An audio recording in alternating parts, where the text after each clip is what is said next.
महाराष्ट्राची निवडणूक देशाच्या राजकारणाची दिशा आणि दशा बदलेल। 60 वर्षात कुठलाही राजकीय पक्ष सलग 3 वेळा जिंकलेला नाही। मुंबईतील भाजप बैठकीत अमित शहांचं वक्तव्य। महाराष्ट्रात 2024 ला महायुतीचं सरकार येईल ही काळ्या दगडावरची रेघ। मात्र 2029 मध्ये एकट्या भाजपच्या जीवावर सत्ता स्थापन करायची आहे। मुंबईतून अमित शहांचं भाजप कार्यकर्त्यांना आवाहन। प्रत्येकाला आपला पक्ष वाढवण्याचा अधिकार, पण 1995 नंतर महाराष्ट्रात एका पक्षाचं सरकार नाही।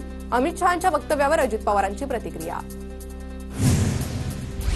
स्वप्न पाहण्याचा सर्वांना अधिकार, काळ्या दगडावर भगवी रेघ आहे। राज्यात महाविकास आघाडीचं सरकार येणार, किशोरी पेडणेकरांचा अमित शहांना टोला। 2034 ला राष्ट्रवादीचं सरकार येईल बोलल्यावर जितकं हसू आलं तेवढंच ते बोलल्यावर आलं असेल। जयंत पाटलांचा अमित शहांना टोला।